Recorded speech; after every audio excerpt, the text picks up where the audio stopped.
अस्सलाम वालेकुम। एक नए व्लॉग में आपको खुशामदीद कहते हैं और इस वक्त मैं भारत के स्टेट गोवा में मौजूद हूँ और मेरे अकब में आप जो होटल देख रहे हैं ताज एक्सोटिका, ये 7 स्टार होटल है और कल यहाँ पर SCO के वज़ीर ख़ारजा का इजलास हो रहा है। इस इजलास की जो ख़ास बात है, इसमें पाकिस्तान के वज़ीर ख़ारजा बिलावल भुट्टो ज़रदारी शिरकत कर रहे हैं, जो यहाँ पहुँच चुके हैं।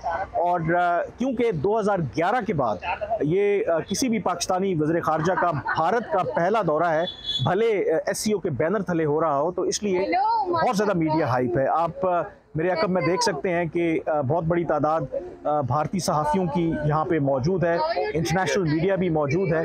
सबसे इम्पोर्टेंट बात है कि ये जो विज़िट हो रहा है, क्या पाकिस्तान और भारत के दरमियान जो ताल्लुकात में इतनी ख़राबी है, क्या इस विज़िट से बर्फ़ पिघलेगी? क्या दोनों वज़ीर ख़ारजा के दरमियान इम्कान है कि वो आपस में बायलैटरल बातचीत करें? कम से कम अभी तक ऐसा कोई इशारा नहीं मिल रहा। इनफैक्ट बिलावल भुट्टो ज़रदारी ने गोवा निकलने से पहले जो बयान वीडियो जारी किया, उसमें उन्होंने वाज़े किया कि वो गोवा जा रहे हैं एक्सक्लूसिवली SCO की मीटिंग अटेंड करने और जो पाकिस्तान के दोस्त ममालिक हैं उनके वज़ीर ख़ारजा से मिलेंगे। अब ये कोई रॉकेट साइंस नहीं है इस बात को कंक्लूड करना कि इस वक्त पाकिस्तान और भारत के ताल्लुकात की जो नौइयत है, आई एम श्योर कि दोनों ममालिक एक दूसरे को फ्रेंडली कंट्रीज तस्वुर नहीं करते। तो इंडिकेशन बड़ी वाज़े है कि शायद दोनों मुल्कों के जो वज़ीर ख़ारजा हैं, दोनों मुल्कों की जो हुकूमतें हैं, वो दिलचस्पी रखती भी नहीं हैं कि इनके दरमियान कोई बायलैटरल मीटिंग हो इस फोरम के ऊपर। हैविंग सेड दैट, कम से कम 2 ऐसे मौक़े ज़रूर हैं जिसमें इस बात का इम्कान है कि दोनों वज़ीर ख़ारजा का आपस में इंटरेक्शन होगा। एक, आज जो डिनर होस्ट करेंगे, कल्चरल इवेंट है, जो भारत के वज़ीर ख़ारजा जो SCO के बाकी फॉरेन मिनिस्टर्स हैं, वो एक क्लोज डोर इवेंट है, यानी कि मीडिया तक की रसाई नहीं होगी वहाँ पर। और वहाँ पर इस बात का इम्कान मौजूद है क्योंकि मेज़बान हैं जयशंकर इस SCO council of foreign ministers meeting के, तो लामहला तौर पर उनका वहाँ पर इंटरेक्शन हो सकता है। दूसरा, कल आई थिंक जो फोकस होगा, जो बाकायदा इस कॉन्फ्रेंस का आगाज़ होना है, एक रोज़ा ये कॉन्फ्रेंस है, बतौर मेज़बान प्रोटोकॉल ये बताता है कि SCO के जो इस वक्त सदारत है वो भारत के पास है और भारत के वज़ीर ख़ारजा हर वज़ीर ख़ारजा को इनफरादी तौर पर वेलकम करेंगे वेन्यू के ऊपर। तो क्या जब बिलावल भुट्टो ज़रदारी वहाँ पर आएंगे जब वेन्यू में, तो वहाँ पर इनका क्या हैंडशेक होगा, क्या कोई मुस्कुराहटों का तबादला होगा, ये देखने वाली बात है। लेकिन अगर ये हुआ भी, जो जहाँ पर पाकिस्तानी ज़राए बता रहे हैं, अगर ऐसा हुआ भी तो ये कोई से ब्रेक थ्रू आप नहीं कह सकते। हाँ, अगर पुल असाइड यानी कि कोई बाकायदा तौर पर इनके दरमियान बायलैटरल मीटिंग होती है तो फिर आप उसे ब्रेक थ्रू जो है वो ज़रूर कह सकते हैं। इसमें एक जो आई थिंक इम्पॉर्टेंट पॉइंट यहाँ पर इसको हाईलाइट करना बहुत ज़रूरी है कि भारत के अंदर, आपको पता है पाकिस्तान में इंतखाबात इस साल होने हैं, कब होते हैं ये नहीं पता, लेकिन भारत के अंदर अगले साल के शुरू में ही इंतखाबात होते हैं। तो यहाँ पर मेरी कुछ जो भारत के जो सहाफ़ी हैं उनसे भी बात हुई, तो वो ये कहते हैं कि ये पॉलिटिकल सुसाइड होगा, ख़ुदकुशी के मुतरादिफ होगा अगर इस मौके पे होकर जो BJP की सरकार है कोई ऐसा तासुर दे कि भारत के साथ ताल्लुकात को वो नॉर्मलाइज़ कर रहे हैं और इस तनाजुर में कभी भी जो भारत के वज़ीर ख़ारजा हैं वो पाकिस्तान के वज़ीर ख़ारजा से मुलाकात नहीं करेंगे। तो ये भी एक इसकी डायनामिक है। हैविंग सेड दैट, एक ये बात भी है कि शायद कहीं ना कहीं दोनों मुल्कों की तरफ से एक कोशिश या एक एपिटाइट ज़रूर है कि कुछ ना कुछ ताल्लुकात को बेहतर किया जाए। शायद अभी नहीं, अगर पाकिस्तान में भी और फिर भारत में भी इंतखाबात हो जाते हैं, नई सरकारें आती हैं, तो उसके बाद कोई ऐसा वे आउट निकाला जाए और उसके लिए थोड़ा सा ग्राउंड वर्क जो है, थोड़ा सा वाटर टेस्ट करना चाहिए। एक साइकोलॉजिकल जो बैरियर है, शायद बिलावल भुट्टो ज़रदारी ने वो क्रॉस किया है कि 2011 के बाद, बावजूद इसके कि PTI वाले वहाँ पर बहुत ज़्यादा क्रिटिसिज्म कर रहे हैं, मेरे भी उन्होंने क्रिटिसिज्म किया, उसका भी मैं अभी जवाब देता हूँ।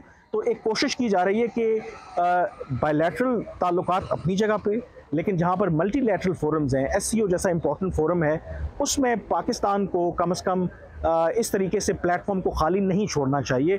और यही बुनियादी तौर पर वो रैशनल था जिसकी बुनियाद पर पाकिस्तान के जो फैसला साज हैं उन्होंने ये डिसाइड किया कि बिलावल भुट्टो ज़रदारी को जाना चाहिए गोवा, क्योंकि वहाँ पर रूस के वज़ीर ख़ारजा, चीन के वज़ीर ख़ारजा भी मौजूद होंगे, की जो सेंट्रल एशियन स्टेट्स हैं उनके वज़राए ख़ारजा मौजूद होंगे। और इतना जो इम्पोर्टेंट फोरम है, पाकिस्तान को वहाँ पर उसे खाली नहीं छोड़ना चाहिए। अगर पाकिस्तान ऐसा करता तो ये पैगाम जाता और भारत ये कहेगा कि देखें, पाकिस्तान हमेशा से रीजनल कोऑपरेशन के ख़िलाफ़ है।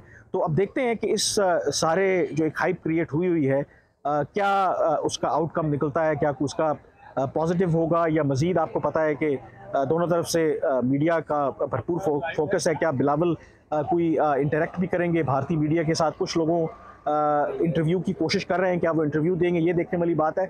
और आखिर में मैं क्विकली ये कहना चाहूँगा कि कोई 10-11 पाकिस्तानी सहाफ़ी हैं जो ये SCO की मीटिंग कवर करने आए हैं और बाकायदा तौर पर एक प्रोसेस था एक्रेडिटेशन SCO के साथ की, उन्होंने वीज़े जारी किए जो भारतीय हाई कमीशन। ये भी खुशाइन बात है कि इतने अरसे के बाद पाकिस्तानी सहाफ़ियों को इजाज़त दी गई है, लेकिन पाकिस्तान के अंदर ख़ास करके जो तहरीक इंसाफ के लोग हैं वो ये प्रोपेगेंडा कर रहे हैं कि शायद ये सरकार के ख़र्चे पे हम आए हैं। मैं ये हल्फन ये बात कहता हूँ कि तमाम जितने जो लोग आए हैं उनका इदारा उनको स्पॉन्सर कर रहा है, और इवन जहाँ तक मेरी बात है, हर तरह से जो अपनी जेब से आप एक जो पैसा खर्च कर रहे हैं।